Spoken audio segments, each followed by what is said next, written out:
It's R2C2H2 artists. You are watching We All Be TV. News free Dixie for the 21st century. Can you dig it?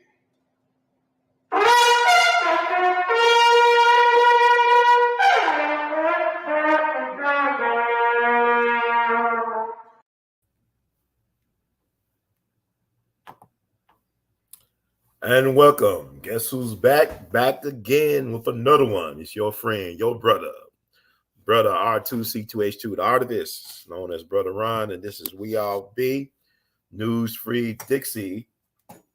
Oops. Let me see.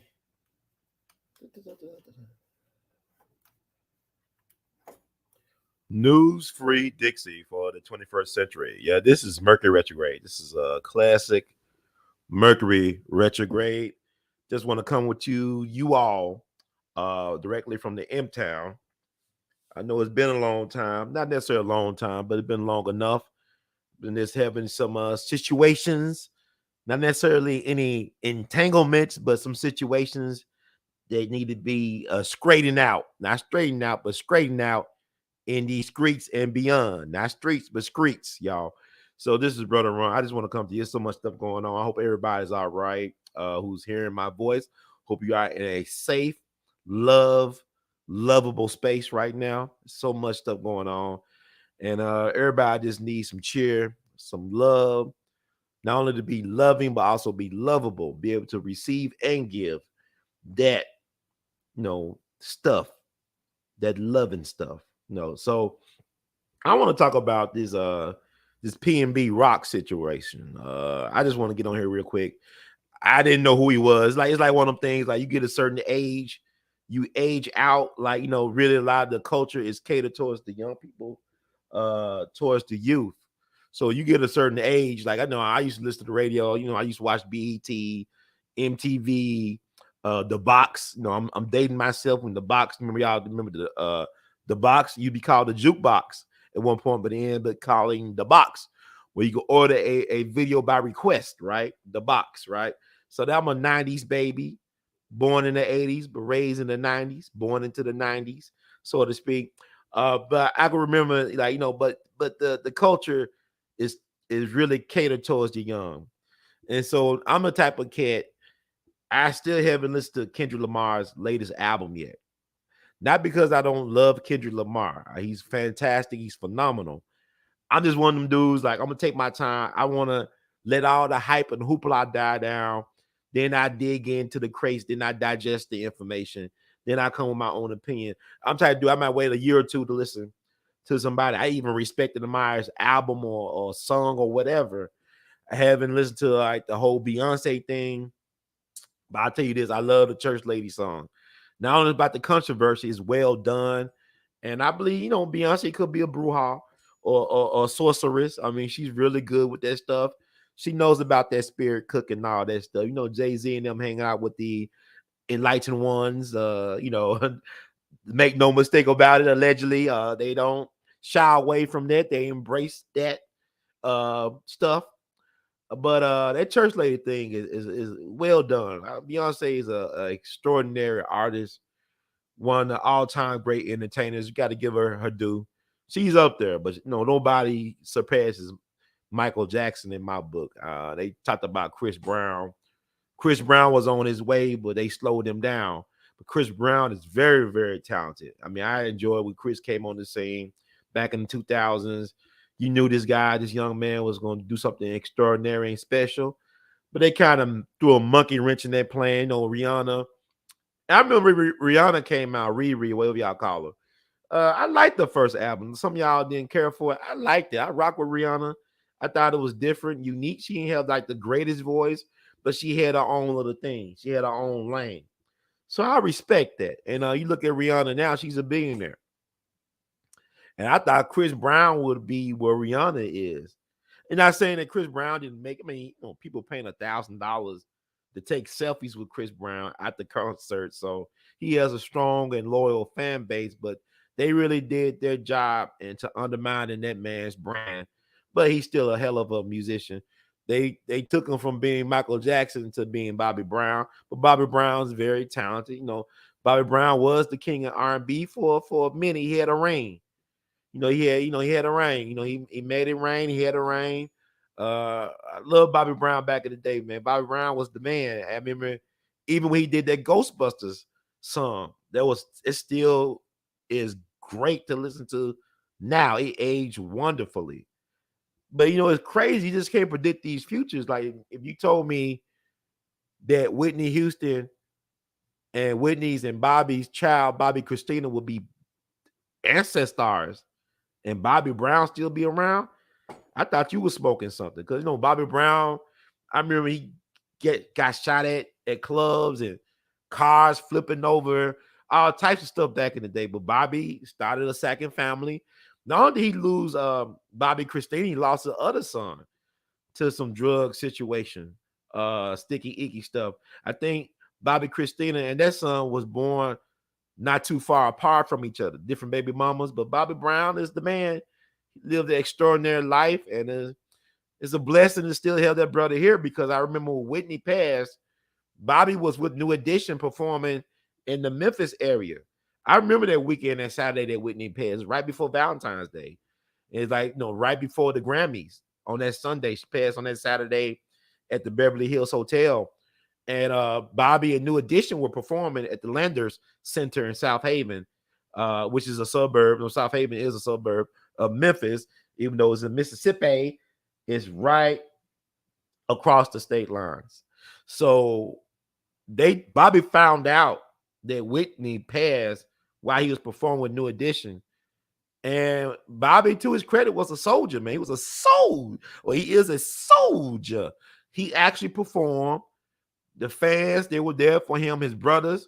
I mean, I guess he was in the best place to be, to hear that type of news, to be surrounded by his brothers, the New Edition crew, and with his loving and adorable fans giving him emotional support as well. So I ain't gonna forget that weekend with Whitney passed, all this stuff. It was weird that Clive Davis still had his pre-Grammy ritual or party while his protege lay butt-ass naked on a cold bathroom floor a few floors above him. And Shaka Khan said she couldn't do it. And I God bless Shaka Khan. She's still a true national treasure. And she told people, like, look, Whitney was doing her thing. Girl from New Jersey. She a around the way girl. She was already on that stuff before she met Bobby, because people blame Bobby. Everybody hates Bobby, but Bobby didn't put her on that stuff. She was already on that thing. It's a family affair. It's a family affair.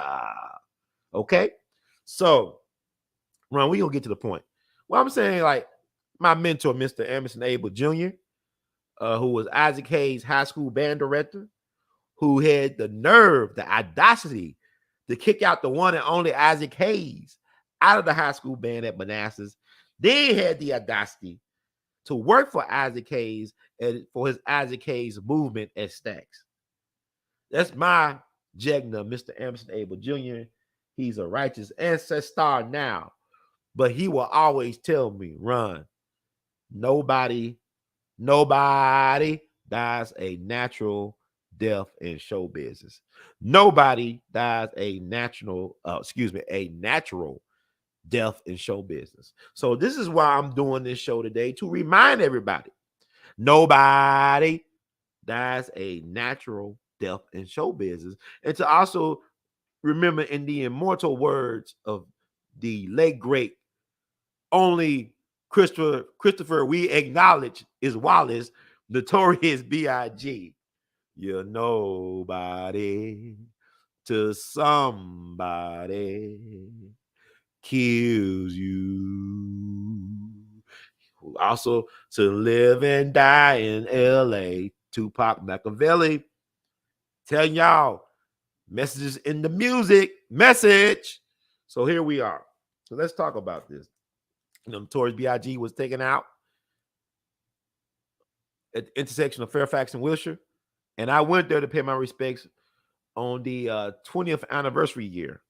And let me tell you about LA, because people, I see people doing their podcast. Everybody, LA stuff. Shout out to Tariq Nasheed, Tariq Radio.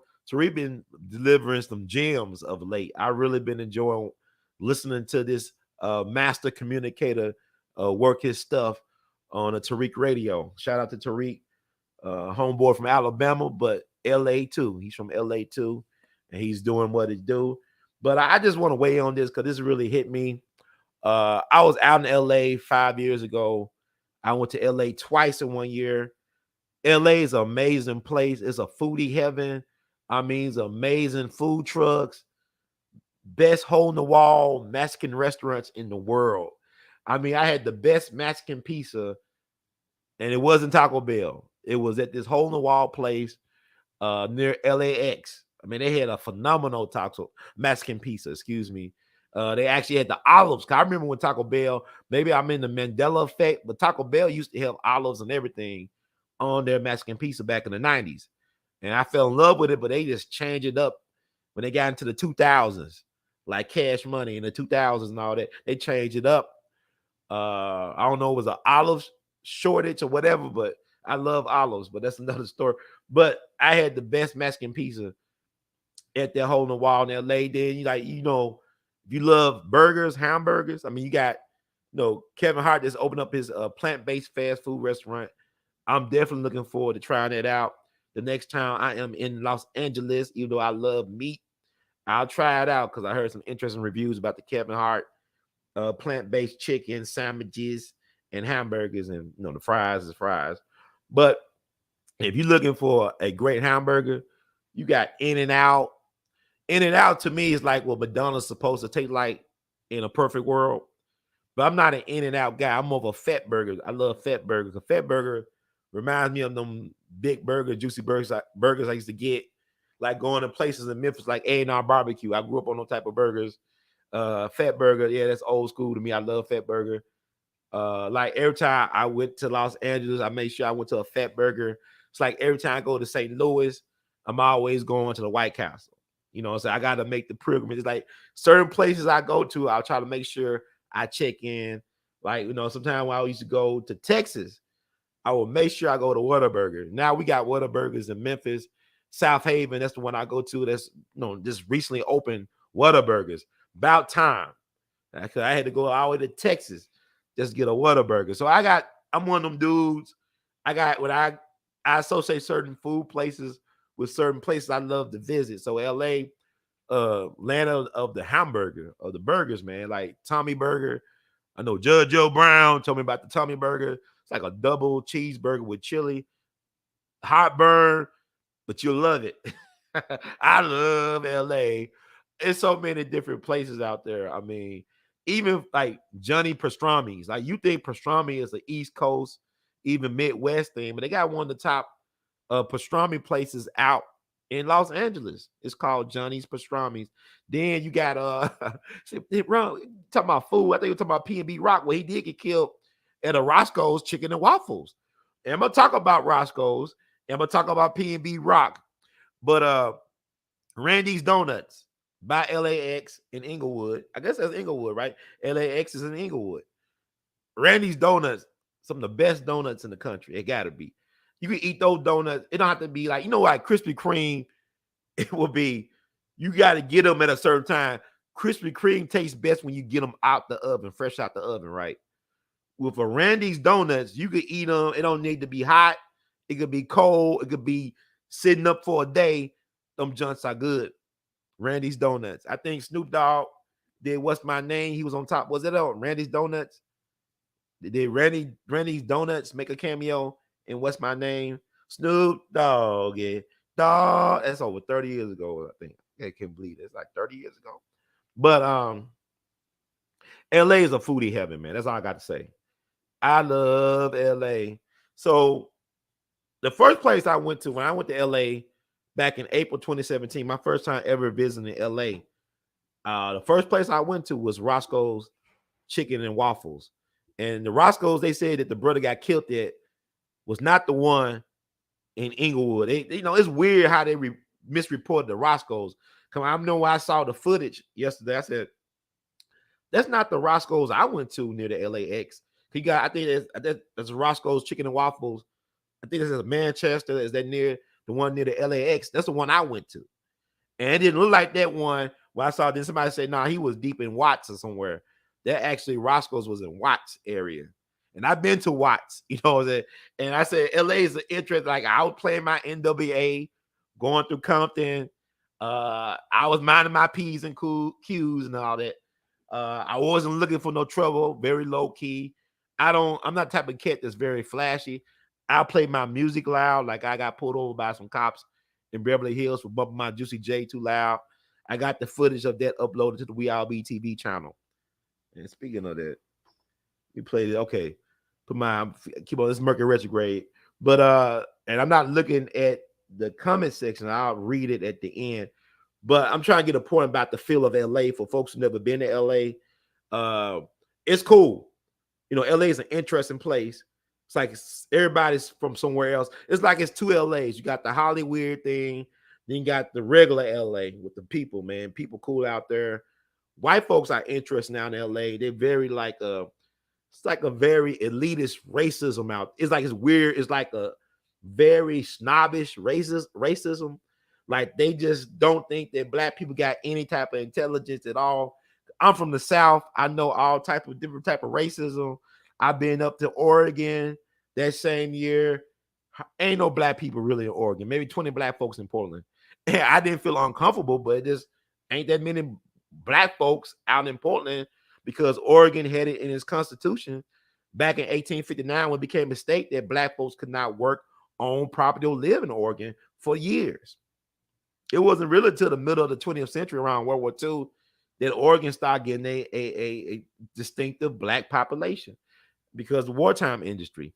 But getting back to LA, I'm just all over the place. I'm sorry about that. But the first place I went to when I visited LA back in April 2017 was to Roscoe's Chicken and Waffles.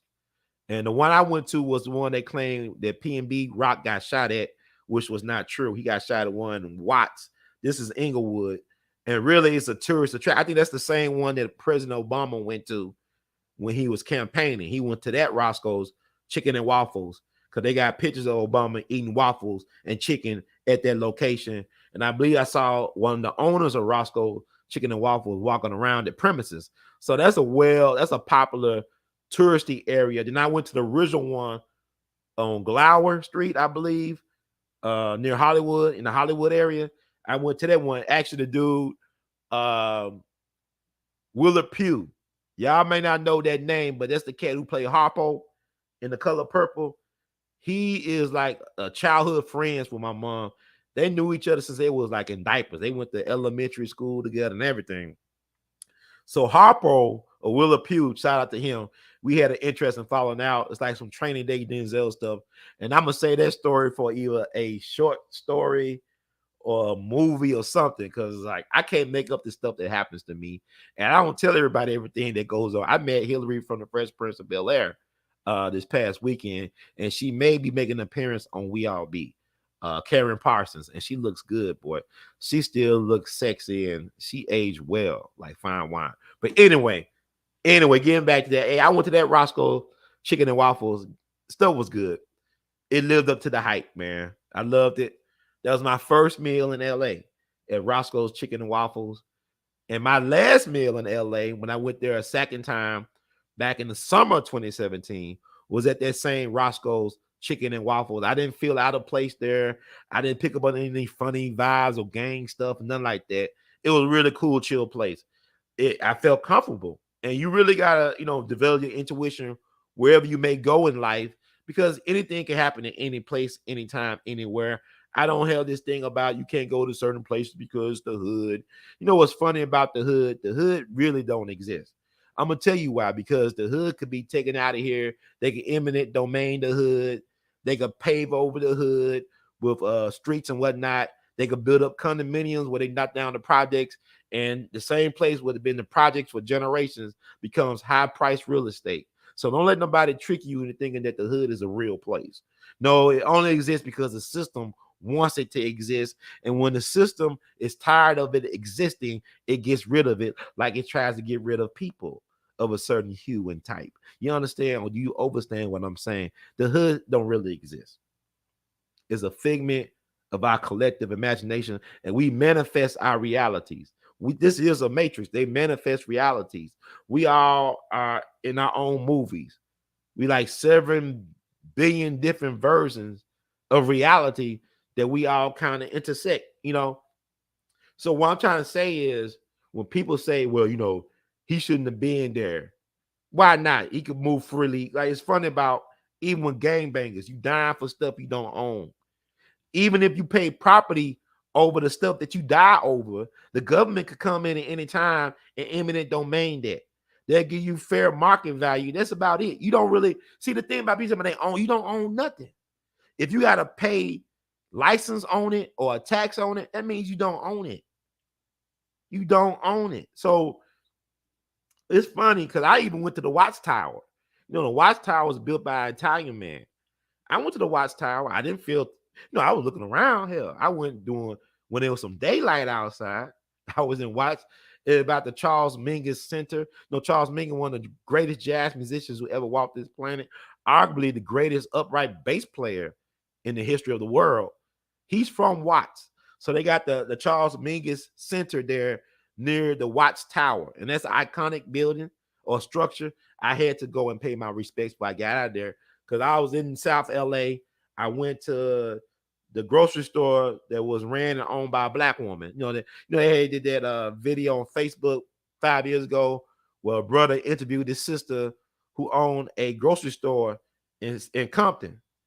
So I think that's Compton. I went in Compton, and it reminded me of South Memphis. Man, those streets, raggedy pothole streets and all that stuff. I said, it's just like Memphis. But we don't got the palm trees and stuff. But they got the potholes like we got back home. And I went to that grocery store. I wish I would have met the sister, but I just was like, want to pay my respects. Black-owned grocery business. Brought some stuff from the store. And I didn't feel like weird. I got to wash my colors and all that. I didn't feel all that because I'm not looking for trouble. I'm not looking to disrespect anybody's neighborhood. See, the thing about people is, it's like when that Asian guy, that Asian American dude from Kansas City, I believe. I think he was from Kansas City, from somewhere. He's from the state. The guy that went to Sentinel Island, whatever, over there in the Asian Pacific, whatever. And they counsel him because he tried to bring that Christianity stuff to those people they ain't want it. Like when a Jehovah's Witness comes to your door, they ring the doorbell, ring ding dong, ring a ding ding ding dong, and nobody answers. You hiding. Everybody's quiet, holding their breath. They say, hell, F that. We're going to just take you out of here, bro. You out of here. You counsel. So, I come in there with respect, and I ain't trying to look for no trouble. Not saying that you may not, I'm not even saying PnB Rock was looking for trouble. But sometimes trouble can find you because life is like that. Death don't play any favorites. So, yeah, I went through the hood and all that stuff. I went during the daytime. I ain't mess around on nighttime because I didn't know myself. I didn't know A.L.L. I stayed in certain places that a lot of folks say, oh, you shouldn't have stayed in there. I don't know. Los Angeles is so spread out. I don't know. And California is just expensive. It's expensive to visit out there. So you got to have your money right, or a sponsor or something to be out there moving a certain way. So, it's interesting. Like LA, I'm due for a visit. The women are interested in California, and women are pretty cool out there. The sisters are cooperative, and I think I got a decent fan base. I love to meet the wonderful sisters in person. They keep my hope up because, like, I'm in Memphis and I have black women, even women. My family said, you ain't gonna be able to have no black women around. You have to get you, white girls, some other girl. I said, why y'all telling me this? Why y'all encouraging me to get off of this plantation and go beyond? And then, like, oh, Ron, you so pro-black, but you got this other. And I'm really trying to give my women, the sisters, a chance. I'm trying to give myself a chance. But the dating scene is crazy out here. I would suggest, if you are in a relationship right now, try to work it out. Try to go to couples therapy or whatever. Do what you got to do. Try to work it out, because it is hard out here to deal in this climate with the opposite sex. I'm talking about if you're a man trying to find a woman. If you're a woman trying to find a man, it is tough out here because people just is weird. I have people be dialing me by accident. They'll say, "Oh, I'm looking for so and so." I said, "This is not so and so. You got the wrong number." "Oh, I got a number." I don't know if they some sex workers. I don't know who these people are. They be dialing my number by accident, trying to start a conversation with me. We share a photograph. I don't know if these people are real. The government agents. This is the life I lead. I don't know. I just got to take risks. I take chances. Like I said, I go to places like L.A. I don't know. I ain't supposed to be around here around this time. I didn't know I ain't supposed to be wearing this. But it's funny. I go to places like Los Angeles. I remember I met a college classmate, a white brother that had respect for. He lives out in LA. He works at USC, or he was working at USC at the time. USC in the hood. And I told him, I was in the cafeteria of this place. I said, it's weird because people know who I am. I'm not necessarily a celebrity, but people know who I am. I said, you see that black couple, that beautiful black sister with their brother? I'm gonna prove so. I'm gonna say, I bet they know who I am. He said, I want to see this. So I went over to that table. I said, hey man, I know you don't know me like this, but I'm Brother Ron. And he said, you Brother Ron from We All BTV? Yeah. So he told this girl, you know Brother Ron's sister? And I thought this sister was from Ethiopia. She had beautiful skin tone, high bone structure. She's from America, FBA. Beautiful sister. I wish I took a picture with her.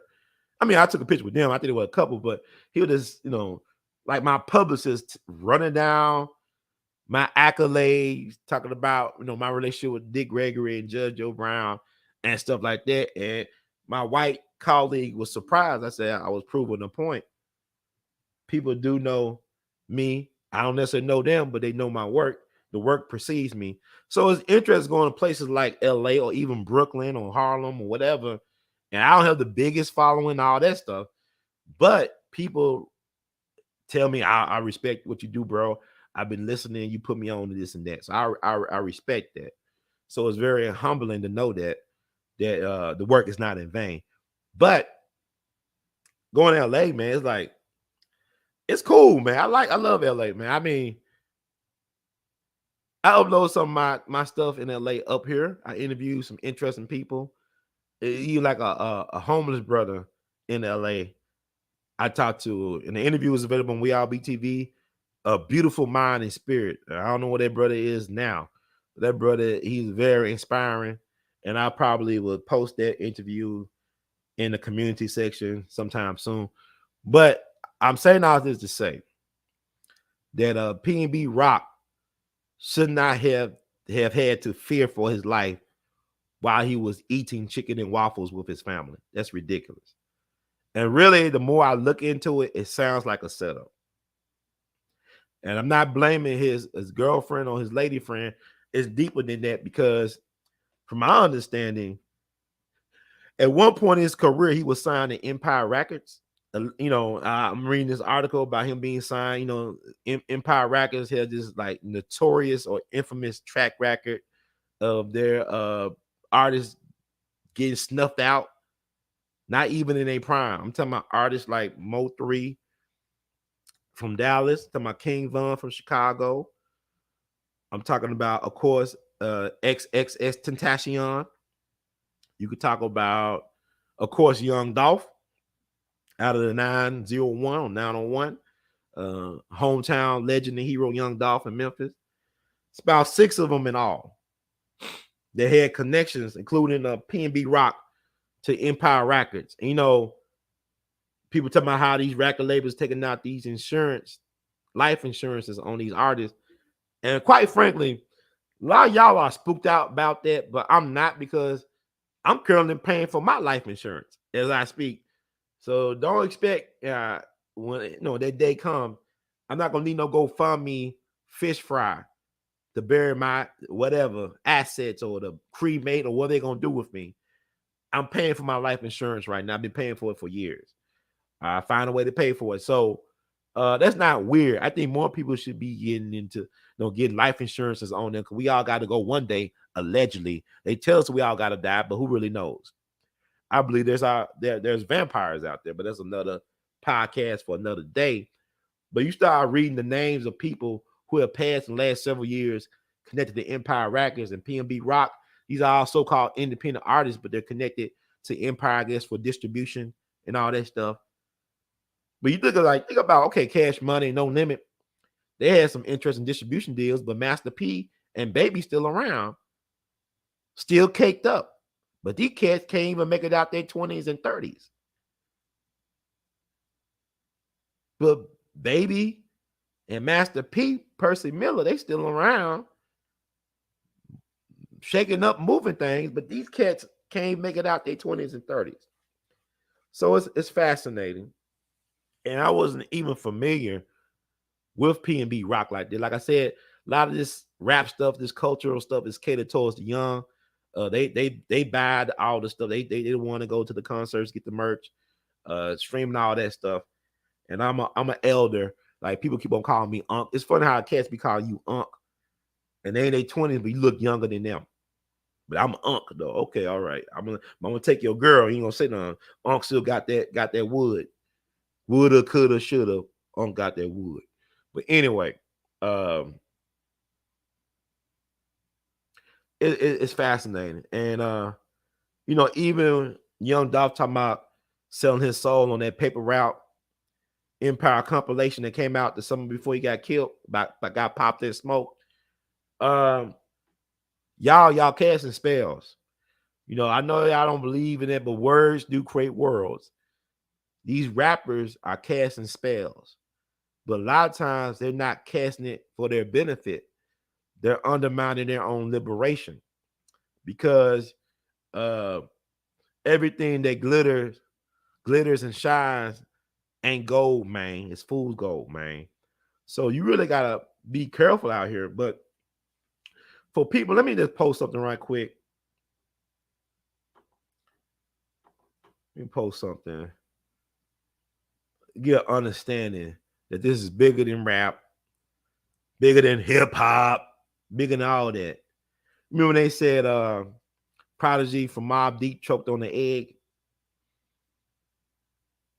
That's cold for something. He died in the same place where his so-called nemesis Tupac died, right? In Las Vegas, like a year removed from the 20th anniversary of Tupac's passing. But Prodigy one of the first people to really talk about the Illuminati in hip-hop. Illuminati got my mind, soul, and my body. Secret society trying to keep their eye on me, right? Something like that. But he talked about that openly in his lyrics, and he's taken out of here. Pac talked about the Illuminati. He said, kill it, Illuminati. Kill that noise, kill it. They took him out of here. Beyonce, Jay-Z, they talk about it. And even like AZ, he talked about the Illuminati. AZ is just an underrated rapper to me. He's one of my favorite rappers growing up. The Do or Die he did, it came out in the 90s. That's a classic album to me. He don't get enough shine, but AZ, he talked about the Illuminati in his debut album. It's funny how people forget or don't want to recall, but this is why We All Be is here. We all be to save the day. Here I am to save the day. Spread around, okay? So I'm trying to keep this on an hour. I'm all over the place, but let's see. I hope I'm coming in loud and clear. I'm trusting that I'm coming in loud and clear. But I want to share this screen. Here I come to save the day. Okay.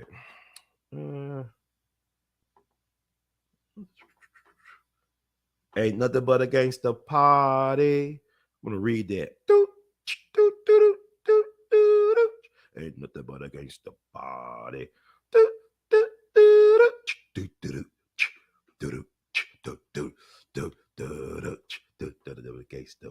a gangster party. See, Big Paul Castellano got dropped in front of Sparks Steakhouse in Midtown Manhattan. It's been happening in Manhattan, Abba the Mad Hatter Anastasia got popped at the barbershop. Could get cut by pop at the barbershop at the Park Sheraton Hotel. Crazy Joe Gallo got rubbed out at a birthday dinner with family at Umberto's Clam House in Little Italy.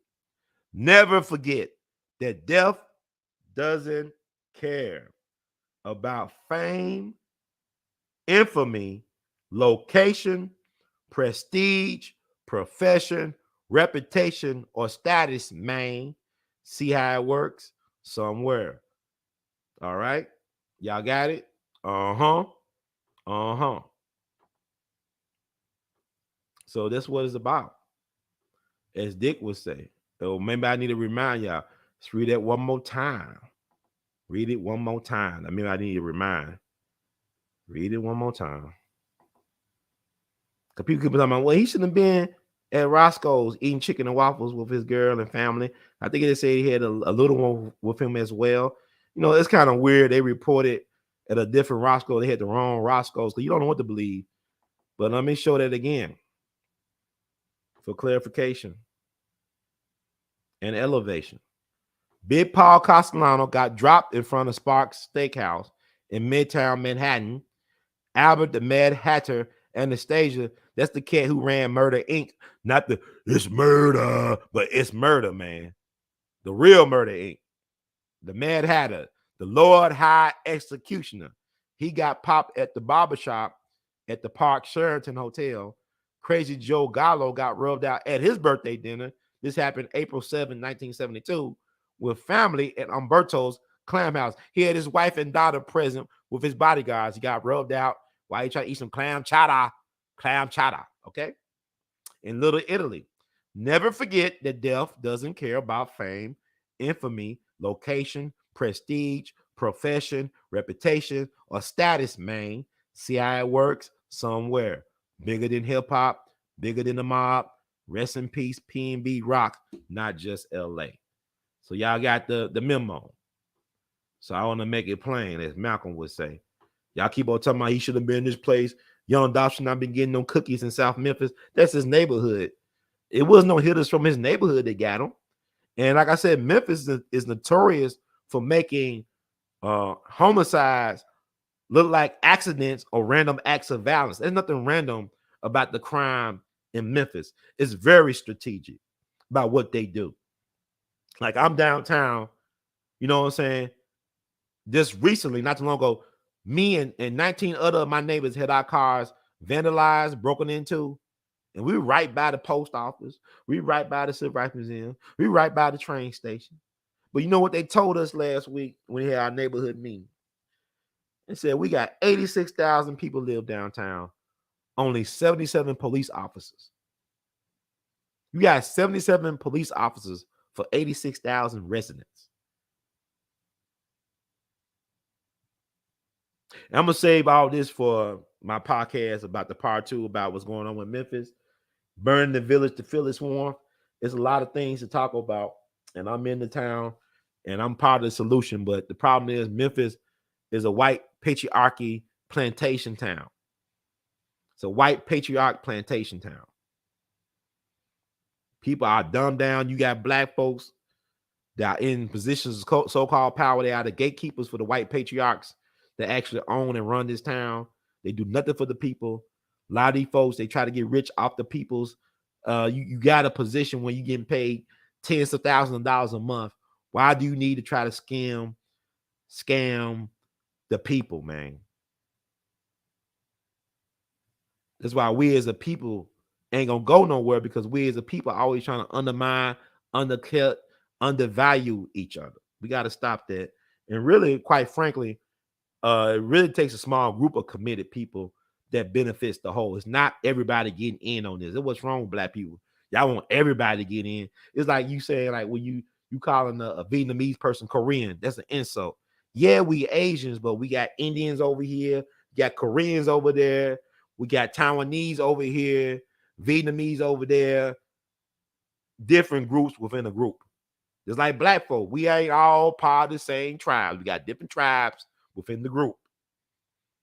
And I'm not going to waste time trying to convince folks, hey, you got to get with us. We got the solution. I'm working with folks that know that, hey, I want to work with you. I see what you're doing. You see what I'm doing. We communicating. We on the same page. They're my peoples. Not always skin folk. Not always kinfolk, all right? It's not always blood. It's not always appearances that make them people your people. So we got to get beyond that and get more sophisticated. But I read those names. Those are gangsters, of course. You know, Sparks Steakhouse is a very expensive, world-class steakhouse in New York City, right? And John Gotti didn't give a damn about killing his boss at the steakhouse. Didn't even allow that man to get a good prime rib or whatever, strip or whatever. He said, damn that, we're going to kill this dude in front of the steakhouse in Manhattan. This ain't the hood. This is Manhattan, Midtown, right before Christmas, man, during the holiday season. He didn't give a damn. You know, Albert Anastasia was getting a haircut at the Park Sheraton Hotel. This ain't the projects. It's the Park Sheraton Hotel, Midtown, Manhattan. And they came in and blew him away while he's getting the shade. You know, Crazy Joe was in Little Italy, of course, okay, at a restaurant, very popular restaurant, open for only several months before he came there. I think it was only open. I think he got opened in March of '72 on Berto's. Now it's at a different location. It's not the same location that where the hit happened on Crazy Joe on Mulberry Street. It's a different location on Mulberry Street, from my understanding. But he was sitting down having a late or early, or birthday dinner or breakfast, whatever, with his wife and daughter and bodyguards and entourage, and they didn't give a damn it was his birthday. They rubbed him out in front of his family. They didn't give a damn. They shot him 5 times in front of his daughter. They didn't give a damn. See, I keep on talking about, well, he shouldn't have been at that Roscoe's. We sound like some fools. Don't y'all know that the government created the gangs? But you know when they killed people like Apprentice Bunchy Carter and the Fred Hamptons and people like that, they created the bastards of the party. This is what's going on now. When they took the men out the household, you got all these young black males going on murder sprees in Memphis, robbing and vandalizing people's cars and whatnot, getting slapped on the wrist by Zaddy. You know, what's going on, it's not just a Memphis thing, because people come out, oh, it's Memphis. It's like when people talk about it's an LA thing. No. Shit, Buzzy Siegel got killed in Beverly Hills. They popped their smoke in the Hollywood Hills.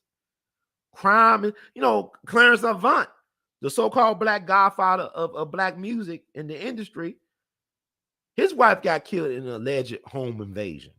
Alleged in Beverly Hills. Crime is everywhere. And really, crime is in the high places, not only in the streets, but also in the suites. The people who create policy create crime. Because like they got that nuisance thing that Tariq talked about, where a business have a situation, a gang situation, some act of so-called gang violence occur at a black business, the city come and shut the business down, own the property, and sell it to somebody else. That's a form, to me, a gentrification, hostile takeover. Ain't no different what they did to black folks in Rosewood in 23, or Tulsa in 21, or even in Lane in 1919. We can go on and on and on and on and on. I'm saying, stop going for that okie doke. Folks get killed everywhere, anywhere. They kill black folks doing Bible study middle of the week down in Charleston, right? Mother AME, Mother Emmanuel AME Church, June 2015. They were doing Bible study. They blew up 4 little girls in September '63 at church doing Sunday school. Y'all talking about, well, he shouldn't be eating chicken and waffles in the hood.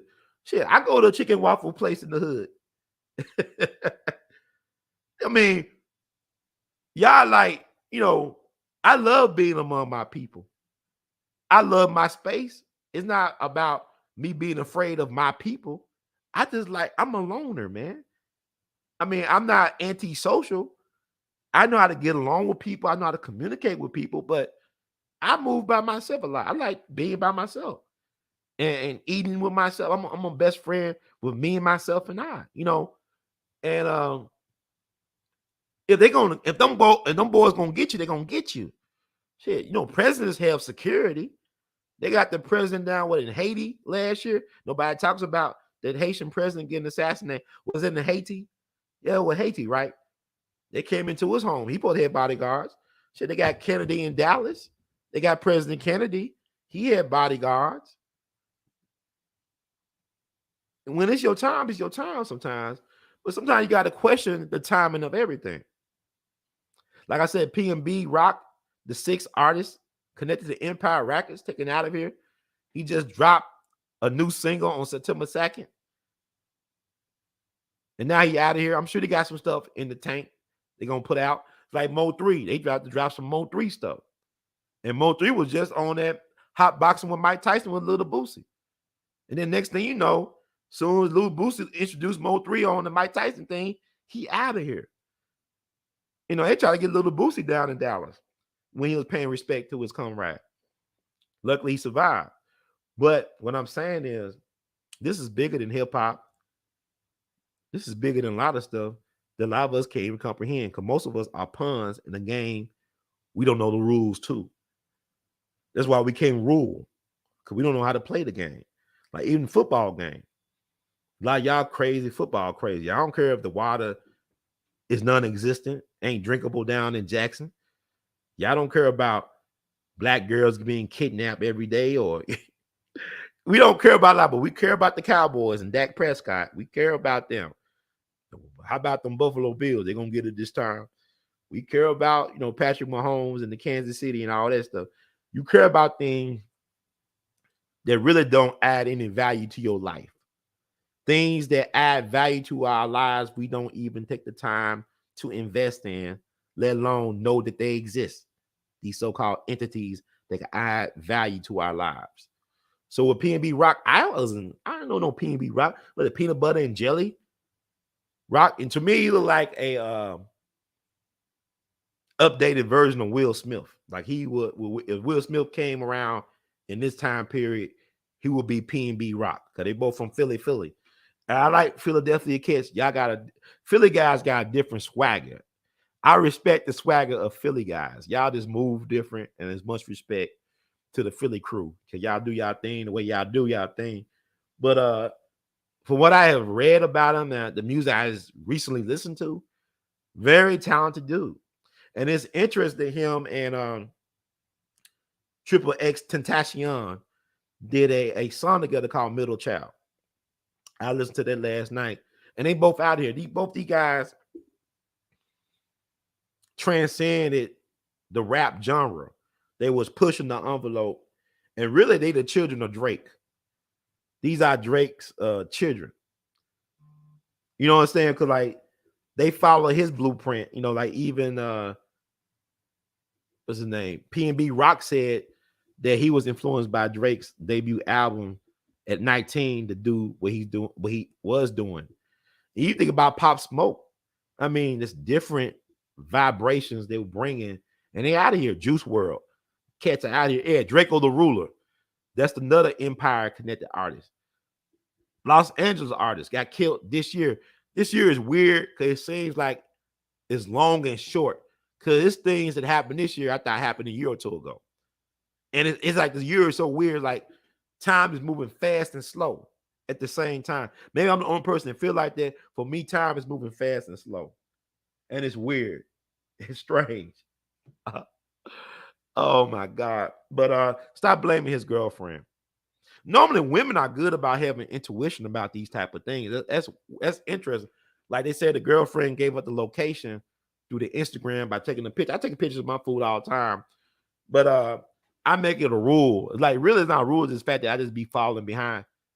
I don't like to post in real time where I'm at. Most of the time I don't do that. It's like it's weird. Like I know people, they go out the country and they'll share.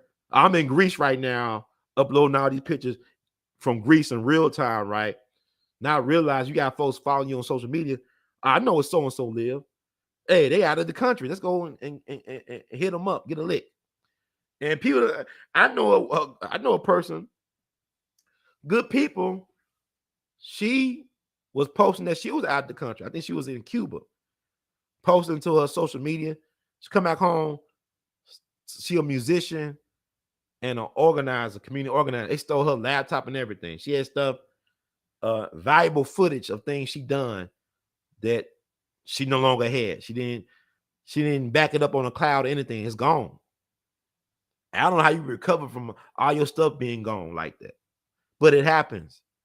You understand what I'm saying? So I don't like posting about me from out the country or even out of the city or out of town. I don't like letting people know that I'm out of town in real time. You know, I wait, come back and post what I've been through, so I'll be at home, whatever. But just being paranoid, man. But you know, if it's your time, it's your time. But with the PnB Rock thing, I wouldn't blame his lady friend. She already going through it. It's like it's called a guy. Rashard Brooks. There's a guy, Rashard, the brother got killed in Wendy's, who fell asleep in the drive-thru. And that was 2 years ago, right? That happened 2 years. I can't believe that was 2 years ago, right?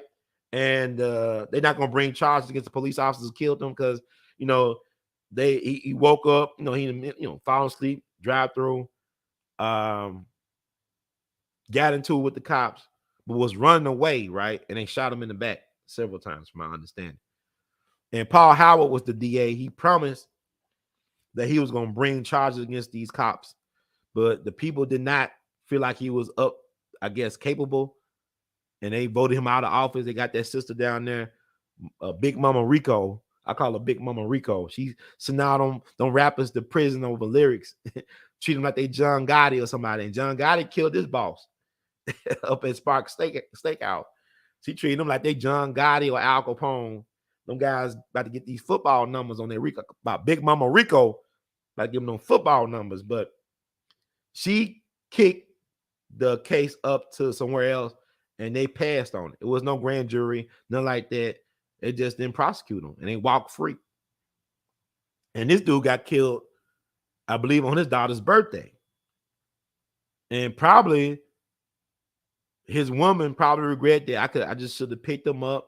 Cause I think they went somewhere, but they went in separate cars. Maybe they should have went in the same car. And the fact that every year his daughter got to think about him getting killed on her birthday or around the time of her birthday, there's got to be some trauma that probably going to transcend generations.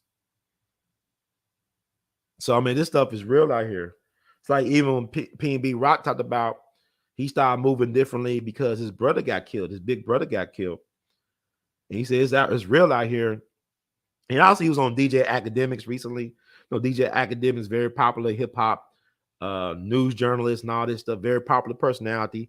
He actually interviewed PnB Rock about rappers being robbed in LA, which is kind of eerie because he basically said, I don't want to never say I've been robbed. He said, I've never been robbed at that point. But he said, I don't want to put the word never on there because he said, I ain't trying to be superstitious or nothing, but look what happened. Just days later, he get robbed at a chicken and rock. Who will go? Nobody gonna think they're gonna get robbed like that in no Roscoe, and nobody else was injured or targeted but him. Nobody else was injured or targeted but him. So yeah, it was somebody that was watching his moves. And like I tell people are always watching. Even when you think you by yourself, there's somebody always watching. You know the feds is watching. The feds is watching. You know what I'm saying? You know, look at our computers, our phones. They listening in, they watching us. You think your TV turn on? It ain't turn on. You got satellites. They watching us, man. Look at that Will Smith movie, Enemy of the State. All this stuff they talked about in that movie came out over 20 years ago. It's relevant. Like, 24 years ago, Enemy of the State came out. You know, take a look. It's online. It's on a on-demand video platform somewhere. Okay? But, yeah, 6 artists connected to the Empire Records out of here, man. And I think they all had big life insurances. I always say this. I hope they took out life insurances for their own selves, for their family. Because the shelf life for a rapper is just really non-existent, it seems. I used to try to tell people, be careful about enlisting in the military. Now you got to tell people, you might want to be careful about wanting to be a rapper. Because it's a hazard. It's more dangerous to be a rapper than it is to be a police officer. Truth be told to me. And no, I'm in a city where they shoot at police, man. And what's weird, these kids will shoot at the police. They're not scared of police. Because people always say, well, y'all gangsters, y'all scared of police. The kids in Memphis, these kids, they ain't scared. And that's crazy. And that should let you know how this is government policy. Because you look at L.A., like they say they robbing guys in broad daylight. They blunt with it, man. They're like a Tupac lyric. They ain't try to do all these metaphors and subliminals. They coming straight for the juggler, straight no chaser. So these guys, they play for keeps. But my thing is, people have a right to rock what they want to rock. You should have a right to want nice things. Life is already short. You should be able to rock what you want to rock, but you move a certain way. And sometimes even if you move a certain way, you still could get caught up because that's just life. You know, it's the same when you make plans and God laughs, right? So I'm not here to say this is a rap thing. This is bigger than rap. This is a life thing. People are dying daily everywhere. People are getting killed at grocery stores, at elementary schools. So don't tell me about he shouldn't have been in the hood eating some chicken and waffles, or he shouldn't have been in the hood getting some cookies. Don't tell me about that, because that's weird. It's like, you know, it was some years ago in California. I don't know, it was in San Diego. I'm not going to look it up. Y'all can look it up. It was like a mass shooting at the McDonald's in California. I think it's San Diego, one of them places. Dudes killed a whole bunch of people in McDonald's. But yet people still go to McDonald's. I don't really care for McDonald's because it don't taste the same. And that's another story. Like I said, In-N-Out tastes like what McDonald's supposed to taste like to me. But I don't care for In-N-Out. I'm a fat burger dude. So with that said, you just can't be afraid to live your life. You just can't. Ain't no point of being afraid. Like I said, like the carjacking situation, I always tell people like Memphis, it's not as bad as news say. If it was as bad as the news said it was, I wouldn't go outside. I'm telling y'all, it's probably worse than what the news actually say, and I'm still going outside. I gotta live my life. You know, like even with the cops, you talked to the police last week. This police lady, good sister, she was talking about how even her son's car's getting broken into. And she's the police, and they breaking in her son's cars. And you know, we was asking, can we do something about these kids? Can we shoot back at them? You know, this is real stuff. Like people said, I know neighbors got their vehicles stolen wholesale. I know musician friends, brilliant musician friends, bringing all type of love and joy into the world by sharing their art form. One brother had his whole van full of guitars and amps and everything stolen. A whole damn van. This guy's well known and respected. Somebody had the nerve to steal all this man's equipment and his van. He also made his living as a mover. So he used his van to not only house his instruments, but also to move stuff for people. And they didn't give a damn. And this is where we at right now. Because even you can't even approach them. You see a kid breaking in your car, they could actually have a gun and try to shoot you. You know, a lot of these car break-ins are not about just stealing cars. They are looking for guns. There are cases where people have left money because they just want the guns. It was a pastor that was recently, his car was broken into. He had $5,000 in offerings in his car. They didn't want the $5,000. They left there. They were looking for his guns. They got his guns. So what is going on with these kids getting these guns? And you don't need a permit to carry here in Tennessee. Memphis is like, it's like almost the wild, wild west, because like even that dude, Ezekiel Kelly, when he was on that murder spree, the last car he stole was a young brother's car. And we're going to talk about the Ezekiel Kelly. I ain't want to talk about it here, but I'm going to touch on it. I'm about to close this out because I'm just all over the place. I'm sorry about that. I gave y'all something. It was on my mind. I gave y'all something, okay? But the last car he stole was in South Haven at the Raceway gas station. And it was a young black man's car. They interviewed him. It was a Dodge Challenger. And he crashed it, and I don't see how the police didn't kill him. Luckily he came back to Memphis. If he had stayed in the good old boys land of Mississippi, them white dudes would have killed him. They would use him for like target practice. Because I remember like a year or so. I mean, like the years are going, like these 2 years is like, it's like a days. It's so much happened in the last 2 years. But this happened within the 2 years. I think this happened in 2020. This young black dude in Fraser. U.S. Marshals came from Biloxi, I believe, out the Gulf Coast, out of Mississippi. I think they were from Biloxi. They came in here. It's like, if you ever seen that movie, Public Enemies, with Johnny Depp playing John Dillinger, that's a good movie. Then Batman playing Melvin Purvis. They came up in here in Memphis. They ain't asked nobody permission or consent. They ain't care about no Memphis Police Department. They ain't care about the Shelby County Sheriff Department. They came up there and it just blew that dude away. Because this guy was going around in Mississippi, then carjacking people. He was, and somebody he shot and carjacked allegedly. Luckily, the person survived. I think that person identified him. They found out, oh, this dude. So they came up to Memphis and just basically bodied him. They bodied the dude. And it was like a mini riot. You know, the people were so upset about what happened, but the Memphis police didn't do that. The Shelby County sheriffs didn't do that. They just came in there and said, look, we ain't on action. They did a dirty Harry move and blew that boy away.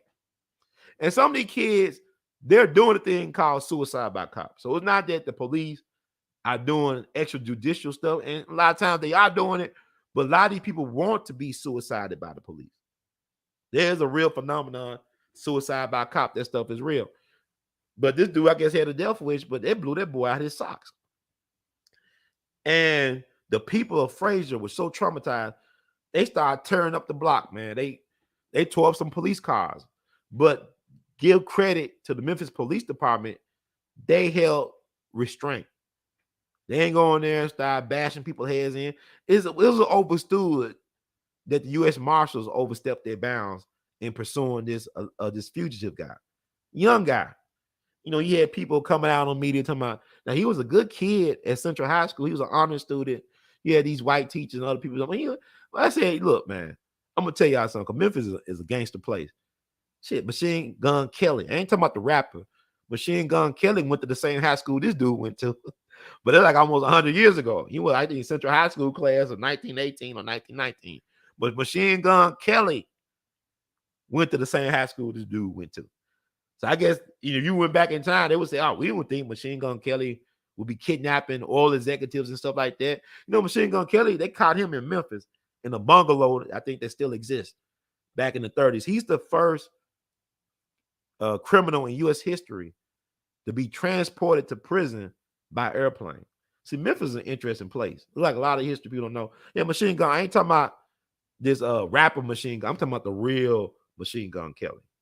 Like when I was talking about Albert Anastasia, I ain't talking about Irv Gotti, Ja Rule is murder. I'm talking about the real Murder Inc. Gangster.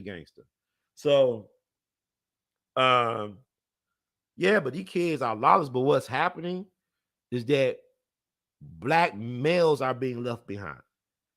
See, it's good to have these programs for black girls and black women, this and that, and black girl magic, but you leaving the men or the boys behind. And our boys are growing into males in a state of arrested development. And this is problematic. See, a lot of problems that are going to help heal this city got to do with how we treat and raise and honor black males. See, the black male is the answer to what ails society because we getting overly punished. And even the ones that get away, you got black males are being overly punished by the just us system. And this country would never be what it's supposed to be until black males are treated with the concern and respect that we should be. And me being a black man, it is my job, whether I want to or not, to provide a certain type of rites of passage and a foundation for these boys to become men. I don't have no biological kids, in my understanding or overstanding, but I am definitely part of the solution, not part of the problem. And I remember, and I'm gonna talk about, I'm gonna wrap this up because I don't even know I really touched on PnB Rock the way y'all think I should. My apologies, but what I'm saying is, in a nutshell, with PnB Rock, very talented brother, gone too soon over systemic violence. This is planned out violence by the powers that be. You know, Crips and Bloods were created by the U.S. government. Crips and the Bloods Crips was not created by them Raymond Washington, was not created by them Tookie Williams. You know, it was created by the U.S. government. Like the gangs in Chicago was created by the U.S. government because they cut out the head to the body. They killed the head. They killed the Fred Hamptons. They killed the Bunchy Carters. They imprisoned the Geronimo Pratts. This is what you get, the bastards of the party. So this is what we did. We did with the bastards. Like this is punishment from strong black hetero male leadership from 60 years ago. Y'all can say what y'all want to about the civil rights movement. You had some strong black hetero male energy during that movement that was cut down before they reached their prime. They cut down our leaders before they reached their prime. They imprisoned our leaders. Our leaders had to leave this country. I'm talking about black men. And this is where we at now. There is a vacuum for black hetero male leadership in our so-called community. And this is why the village is being burned, because the men are not there to embrace the youth. So I don't know. Yeah, I was at Southern Heritage Classic. Deion Sanders, Jackson State versus Eddie George's Tennessee State. This is allegedly the last game that Deion and Jackson State is going to participate in until they get their money right. And I respect that. I love Deion Sanders. I just like, he was my favorite athletes of all time, but he's an incredible man to be able to deal with them young guys and help them to have a foundation that's going to help them to excel beyond football. He's feeding and investing into them brothers, because Deion, he's a race man. I mean, yeah, he's a lot of people love Deion. He transcends race, but he loves black people. He loves black people. You could tell. I remember it was a story where Deion had his boombox stolen when he just got to Jackson State. Somebody stole his boombox. And it was like old school boombox, but it had special meaning. It had significance to him. And he put out a plea, said, please, y'all, no questions asked, something like that. Please bring my boombox back. I don't know if he gave him a reward or whatever. They gave him his boombox back. I remember somebody, they stole his bag. He put out another plea. They brought his bag back. The streets down, they respect Deion. Kind of like, it reminds me when you hear those stories about the U, about Miami back in the day with Jimmy Johnson before he became part of the Dallas Cowboys. Like Jimmy Johnson could go to any hood in Miami and be safe because they knew who he was. He was like Santa Claus. I'm going to give you a scholarship. It's going to be the pathway for you to become a pro. Get your family out the hood, get them out the ghetto, whatever. That's how they treat Deion down in Jackson. He got that type of respect. And it's good to see a black man get there, because people forget that HBCUs, some of the greatest football players of all time, didn't come from Alabama or USC or Notre Dame. They came out of HBCUs like Mississippi Valley State, Jerry Rice, like Jackson State, Walter Payton, like Tennessee State, Ed Too Tall Jones, like Grambling. How many people came out of Grambling under the great coach Eddie Robinson, including Doug Williams, Super Bowl MVP. So now Deion stepping like a G and making them put respect on HBCU's names. He putting the swagger back. It's kind of like, if you look at it from an organized crime thing, it's kind of like what Frank Matthews did back in the day with the black drug dealers in the country, where they organized their own alternative French connection, but they went through Venezuela, right? And I think he was CIA. That's another story, because Frank Matthews disappeared off the map with his beautiful side piece, never heard from again, with millions of dollars on his person. So they could have took him out the government, but he organized the brothers. You know what I'm saying? They had their own distribution and everything. Had their own plug and everything. Deion's organizing the HBCUs. So you gotta put some respect in our names, because a couple years from now, they're gonna give Alabama a run for their money. If Deion decides to stay in Jackson, they will be giving Alabama and programs like that a run for their money. So anyway, I think I just went off point. But yeah, thank y'all for listening. And we'll talk some more about this PnB rock thing, but it's always something going to happen. But remember, Empire artists are being taken out. What's going on? Did they all have life insurance policies on their person? And I hope the families were smart enough to I hope the artists were smart enough to get life insurance on their own, on their person, so their families can eat. And who controls their publishing? Like I said, Mo3 got stuff coming out soon, and he been dead since 2020. So they putting this stuff together. And I saw his Instagram today. I didn't know he could sing like that. Man, very talented. See, they get the right ones. That's the sad thing. You check out PnB Rock and Young Dolph and Pop Smoke and so many, but Tekashi is still around. Tekashi 6ix9ine, And I try to listen to Tekashi. I can't listen to it. I don't see what the allure is. But I'm not. He's not trying to appeal to a person in my age group, anyways. I don't really count. But I'm just saying, you taking out the most talented of the talented, XX Tentacion. I love that song he did with "Don't Cry" with Lil Wayne. But then you got some stuff with XX Tentacion. He's like the Kurt Cobain of hip hop. I can't listen to this stuff because it brings a tear. It's very emotional. Listen to some of the stuff he put out. But he was speaking to a generation, the same generation that's going around carjacking people and shooting guns and police. He was speaking to those people, and you take them people away from them people. It's like what Tupac said with Thug Life: the hell you get little infants, F's everyone. So thank y'all for listening to me.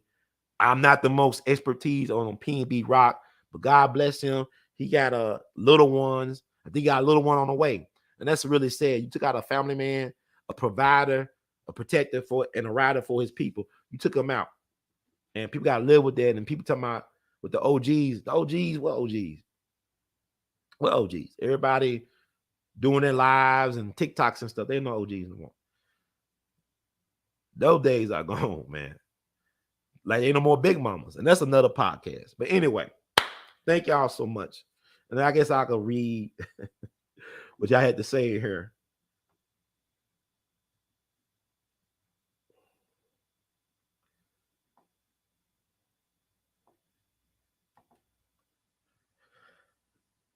Yeah, like King Von. Now, King Von is interesting. He's an interesting case study because, like, allegedly, he rapped about the people that he killed in his song. He was a hell of a storyteller. You know what I'm saying? I don't follow because I'm a Tupac guy. It's certain people, but King Von had talent. He was gifted at storytelling. But my understanding, he was a stone cold killer. It's kind of like Bugsy Siegel going out to L.A. to play a gangster when you really are a gangster. Like I said, Bugsy Siegel was the idol of Frank Sinatra. Frank Sinatra, he hero worshiped Bugsy Siegel. George Raft, he based his career acting like Bugsy Siegel, the actor. So, I mean, yeah, words create worlds, man. King Von, he knew he was a mark, man. But I mean, saying this is interesting. I don't know who nobody killed. Because, like, let's say King Von was still around. He was down in Atlanta.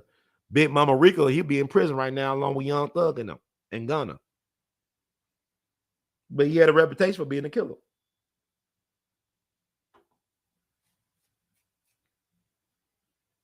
Thank I received that. I need that. I need love. There's a lot of haters. I'm a city that thrives on hate, man. And hate is a form of love. But this city, I mean, y'all understand, I be doing stuff in the community.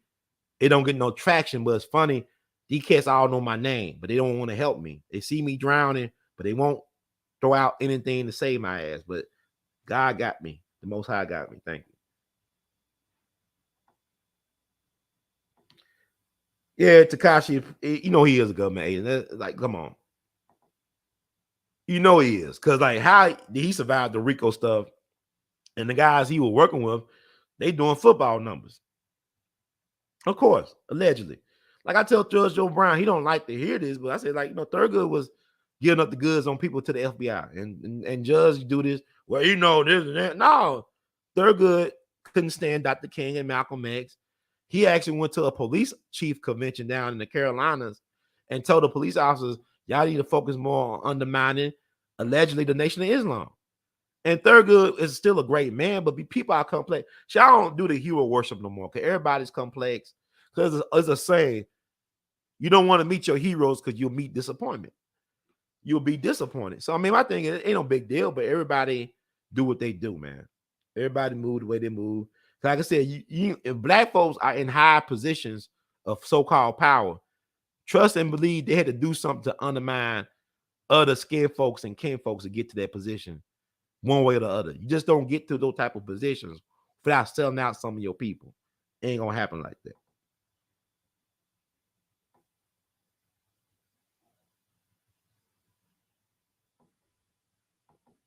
Hey, Sister Barbara, love, a man who says he is a friend of PnB, that he just giving his girlfriend her phone back and says money as good as she can.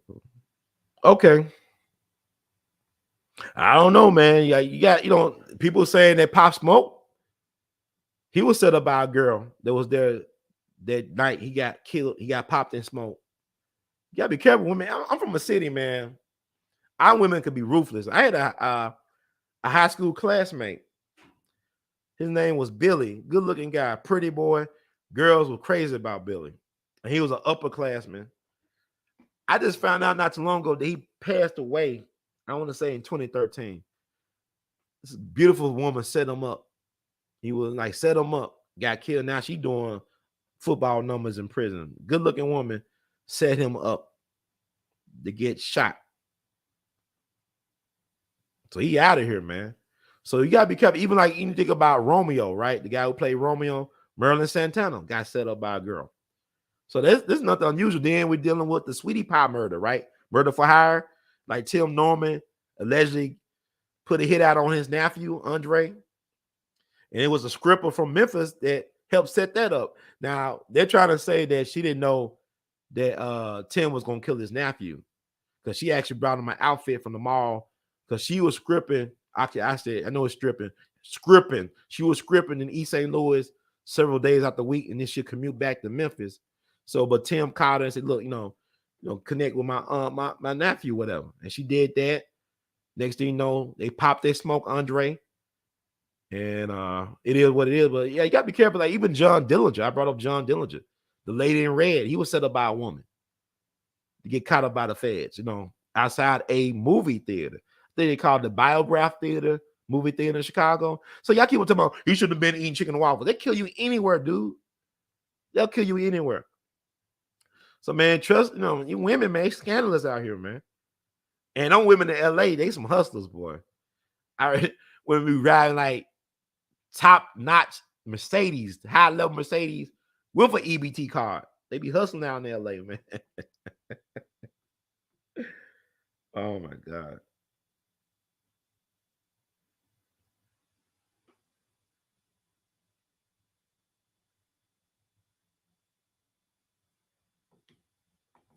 Listen, thank you so much.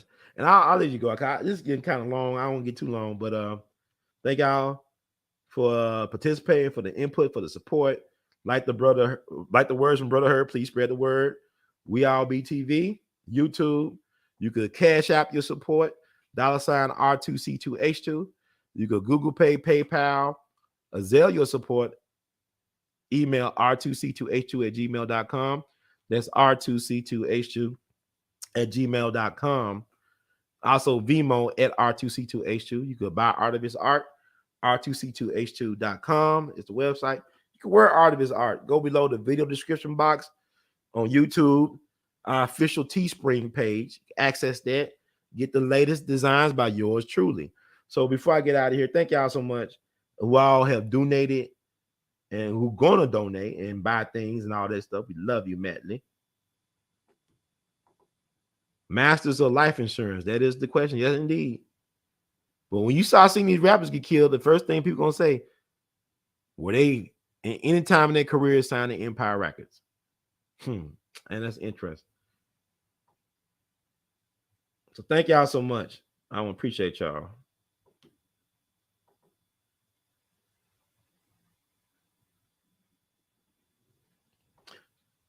I don't know. That's a good question. It's gonna be this week. I'll think about doing later on tonight, but I might wait till tomorrow to do it. Yeah, you gotta be careful, man. Like people, streets are watching, man. And like I said, it's bigger than some hood stuff. The hood don't really exist. It's a figment of our imagination. We make it real because we feed the beast. No.